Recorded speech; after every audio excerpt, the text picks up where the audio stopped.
อันนี้อาจารย์เพิ่นอยู่เวียดอ่ะอยู่เวียดเพิ่นมานำอาจารย์สองแก้วเนาะเรียนรักพระคือกันอย่างนี้โดยถ้าเป็นโคนเนี่ยอาจารย์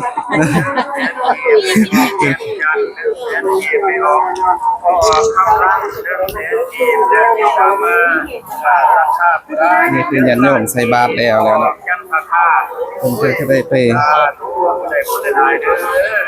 กราบน่าจะเศร้าหรือวะเขาไหนมาช่วยแล้ว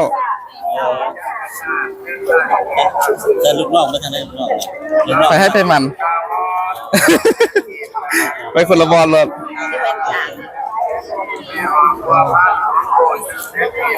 เอายากเลยอาจารย์เนาะยากเลยหน่อยเขายากต่างๆระว่างหรือต่างๆนี่มาฮีบอมาฮีดีบอ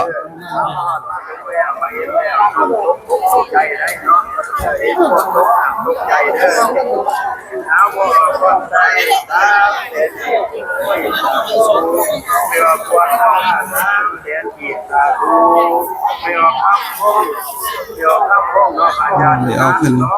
บางคนก็ใส่บาตรแล้วบางคนก็ยังไม่ได้ใส่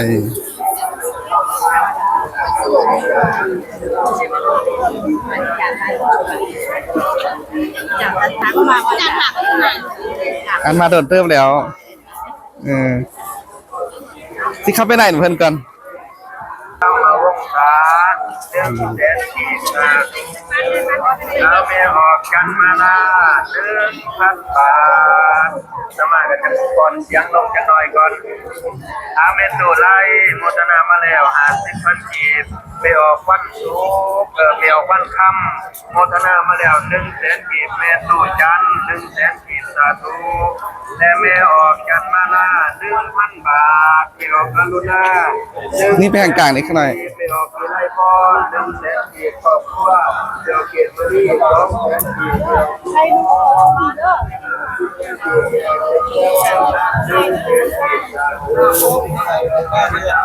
อาจารย์สิเข้าประตูเบียงได้สิเข้าประตูเบียงดังหน้านี่เลยบ่ตรงนี้แหละไป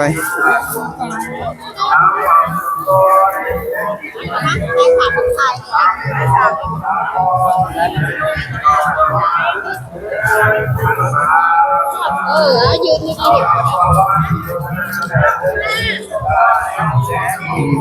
สบายดี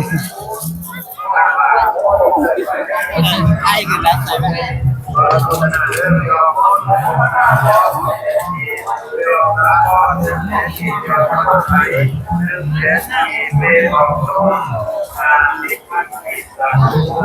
ราจะมาได้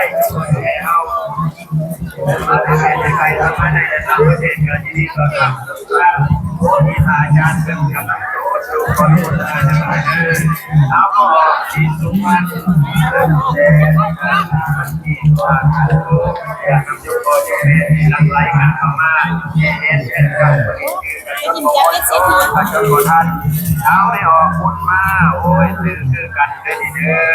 อโมทนามาแล้ว200,000 กีบอนุโมทนานำไปออกคุณมาถ้าถูกในความเมตตาพ่อแม่ครูบาอาจารย์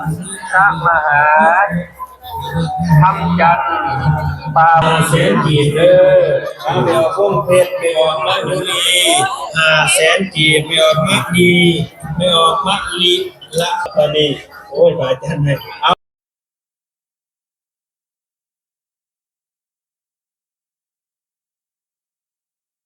กันบอกกันไปเรื่อยๆบอกหลายเพื่อกับเพื่ออยากเจอโยมบอกหลายเพื่อกับเพื่อหลายคนที่มาตามหลังเพื่อมันนี่ขับข้าน้ำเลยเนาะด้วยคิดเกิดบ้านหรือว่าด้วยคิดเปลี่ยนใจใจขับข้าในบวรพุทธศาสนาเอาไปคอยจดเด้อบอกเมื่อเข้าบอกคือน้ำสกุลได้เนาะคือยังน้ำสกุลยังมาแต่ต่างประเทศหรือว่าอยู่ภายในนครหลวงของพวกเราเอง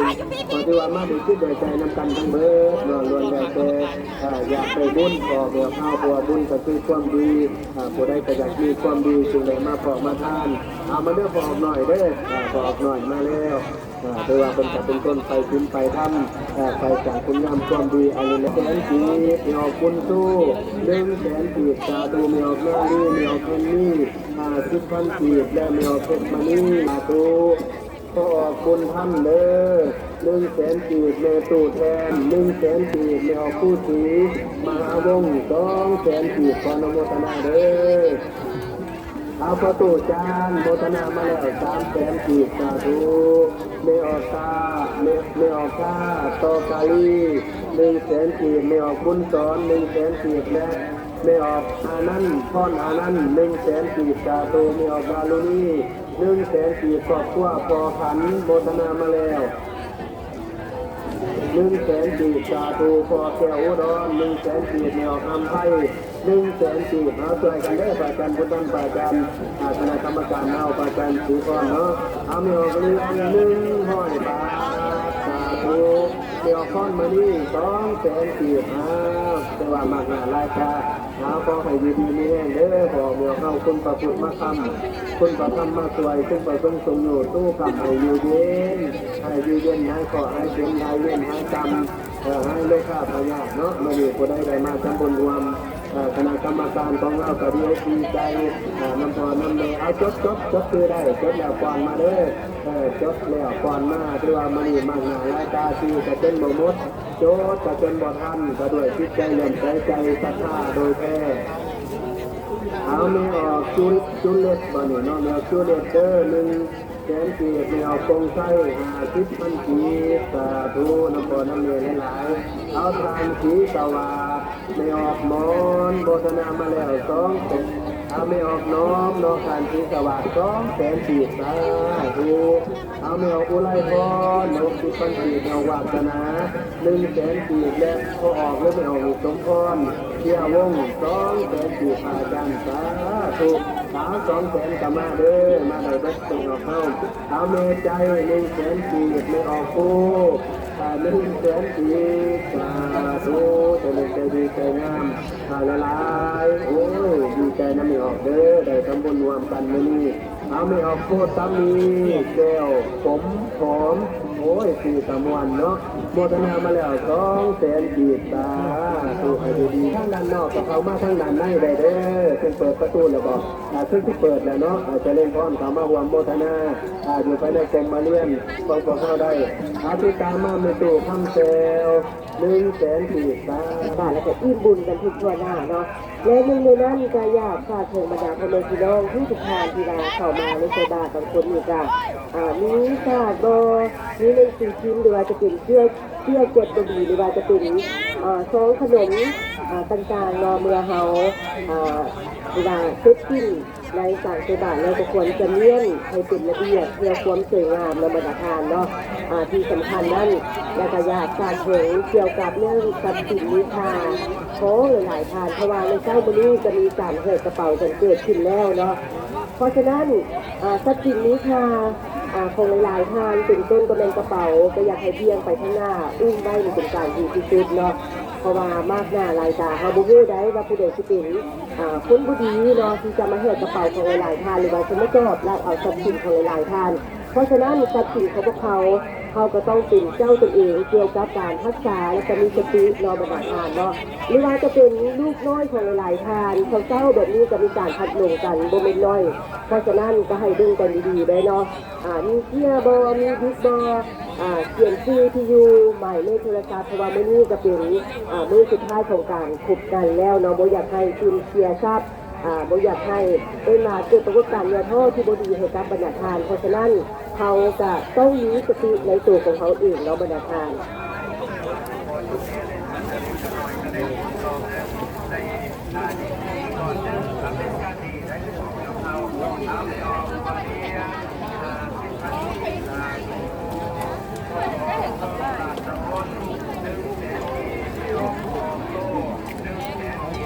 ใกล้กัน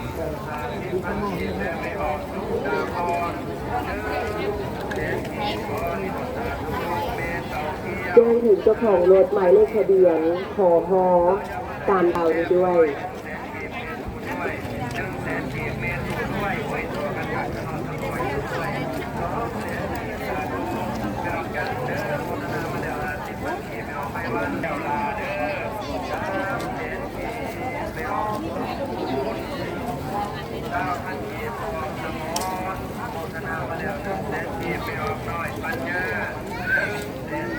กันจนมาได้บอกคณะกรรมการเด้อกันจันโยจะแต้มใส่ลงหลายๆครั้งซ้อนให้คือในต้องให้สอนให้กองพอดีบรรดา ปัจจุบันนี้เจ้าหน้าที่เพิ่งจะมาแจ้งเตือนเด้อเกี่ยวกับทรัพย์สินของ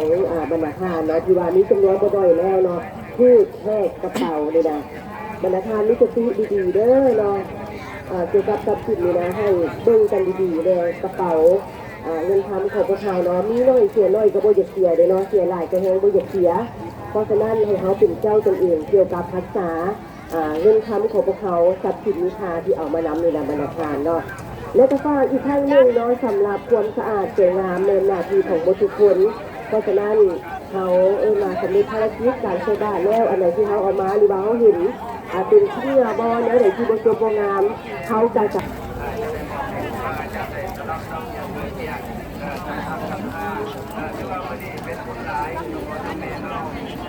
เราได้ทำกิจการที่ทางคือว่าเรา